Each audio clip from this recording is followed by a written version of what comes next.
50세 이후의 삶에서 가장 무서운 건 그날이 예고 없이 찾아온다는 겁니다. 병원 응급실에 실려가는 날, 자식이 갑자기 일자리를 잃는 날, 함께 살던 배우자가 세상을 떠나는 날, 그날은 누구에게나 옵니다. 그리고 그 순간 필요한 건 연금도 보험금도 아니에요. 바로 손에 쥘 수 있는 현금입니다. 오늘 끝까지 들으시면 3가지를 얻어가실 수 있습니다. 첫째, 왜 현금 비상금이 노후의 최후 안전망인지 알게 됩니다. 둘째, 실제 위기 상황에서 돈이 어떻게 쓰이는지 구체적인 사례를 보실 수 있습니다. 셋째, 50세 이후 반드시 준비해야 할 최소한의 비상금 규모를 알게 되어 지금부터 대비할 수 있게 됩니다. 첫 번째입니다. 병원 응급실 앞에서 필요한 건 연금이 아니라는 사실이에요. 제가 상담했던 한 어르신은 밤에 갑자기 쓰러지셔서 구급차를 타고 응급실에 가셨습니다. 검사비와 입원 보증금으로 수백만 원이 한 번에 필요했는데 문제는 연금은 날짜가 돼야 나오고 보험금은 청구 후에야 받을 수 있다는 겁니다. 결국 가족들이 급히 돈을 모아야 했고 그 과정에서 큰 상처를 받으셨어요. 이때 손에 쥔 현금만 있었다면 돈 걱정 없이 치료에 집중하실 수 있었을 겁니다. 건강위기 앞에서는 준비된 현금이 가장 빠른 답입니다. 두 번째는 자녀의 실직과 손주 양육입니다. 부모의 노후가 무너지는 가장 큰 원인 중 하나예요. 60대, 50대가 되면 이제는 내 생활만 챙기면 된다고 생각하시는데 막상 현실은 다릅니다.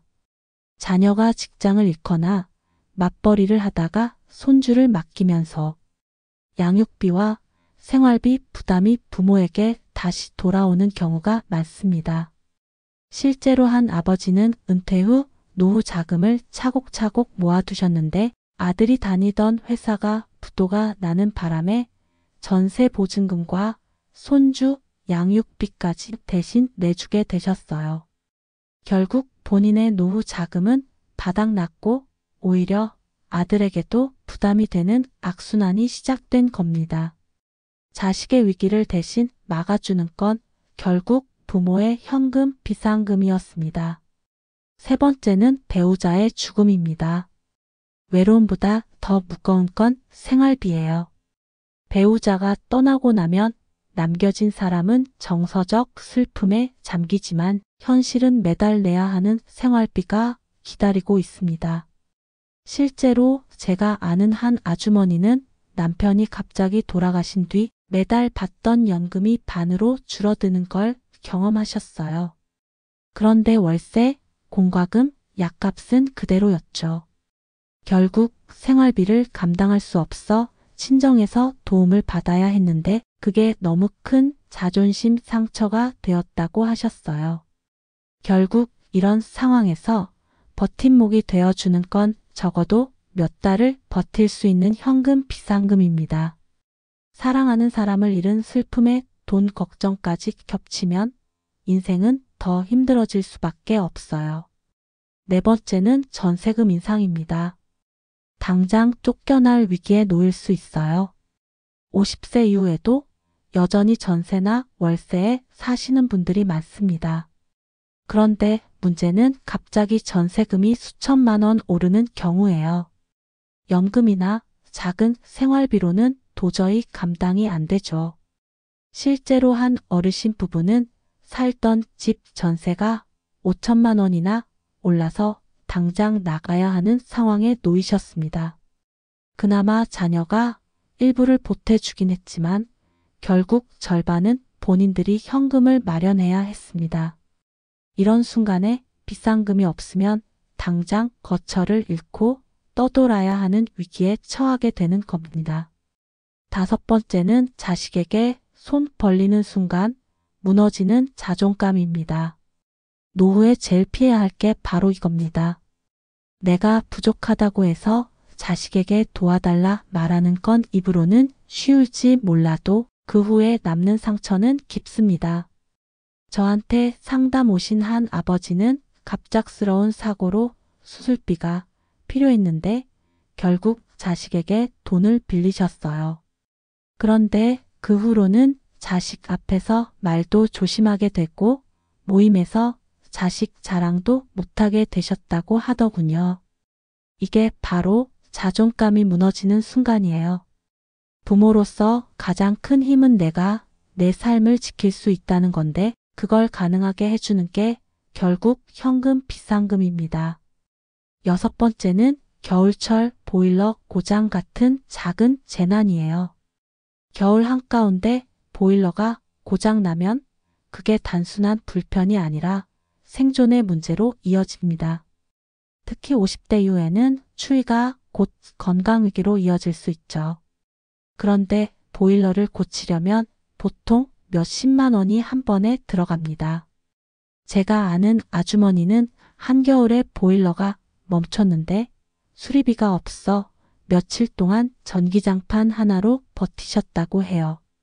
그 사이 건강이 크게 나빠져서 병원까지 가셨습니다. 사실 현금 몇십만 원만 있었더라도 막을 수 있는 일이었는데 준비가 안 되어 있으니 작은 사고가 큰 위기로 번진 거죠. 노후에는 이런 생활 속 작은 재난이 언제든 닥칠 수 있다는 걸 잊으면 안 됩니다. 7번째는 위기는 연금 날짜를 기다려주지 않는다는 사실입니다.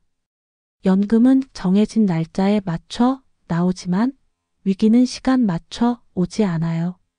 한밤중에 쓰러질 수도 있고 갑자기 보일러가 고장 날 수도 있습니다. 그런데 그때 연금 날짜를 기다리면서 버틸 수는 없는 겁니다. 위기는 순식간에 닥치고 그 순간 바로 쓸 수 있는 건 오직 현금뿐입니다. 8번째는 보험도 연금도 안 되는 순간 현금만이 답이라는 점이에요. 보험은 사고가 나면 청구를 해야 하고 연금은 날짜가 되면 들어오죠. 그런데 당장 택시비, 응급치료비, 갑작스러운 생활비, 구멍 같은 건 보험금으로도 연금으로도 안 됩니다. 제가 아는 한 분은 작은 교통사고가 나서 치료를 받아야 했는데 병원에서 선납금이 필요하다고 하더랍니다. 그 순간 카드 한도가 다 찼다면 답은 현금뿐입니다. 이런 경험이 쌓이면서 진짜 노후 안전망은 보험이 아니라 현금이구나 하고 깨닫는 거예요. 9번째는 노후에 필요한 최소 비상금, 바로 3천만 원의 의미입니다. 제가 많은 사례를 상담하면서 내린 결론은 50세 이후의 삶에서는 최소 3천만 원 정도의 현금 비상금이 필요하다는 겁니다. 이 돈은 절대 투자하거나 남에게 빌려주는 돈이 아닙니다. 오직 위기 상황에서만 꺼내 쓰는 내 인생의 마지막 방패 같은 돈이에요. 병원비, 주거 문제, 갑작스러운 생활비, 공백 이런 걸 버틸 최소한의 규모가 3천만 원이더군요. 물론 더 준비할 수 있다면 좋지만 못해도 이 정도는 반드시 손에 쥐고 계셔야 합니다. 10번째는 지금 준비하지 않으면 닥칠 현실 위기 6가지입니다. 배우자의 죽음, 자녀의 실직, 손주 양육 부담, 병원 응급비, 주거, 불안, 생활 속 작은 재난이 6가지는 누구에게나 닥칠 수 있는 현실이에요. 그런데 이 순간을 준비하지 않으면 결국 자식에게 손을 벌리고 자존감을 잃고 평생 모은 노후 자금까지 무너지는 겁니다. 하지만 미리 준비하면 그 순간에도 당당하게 스스로를 지킬 수 있습니다.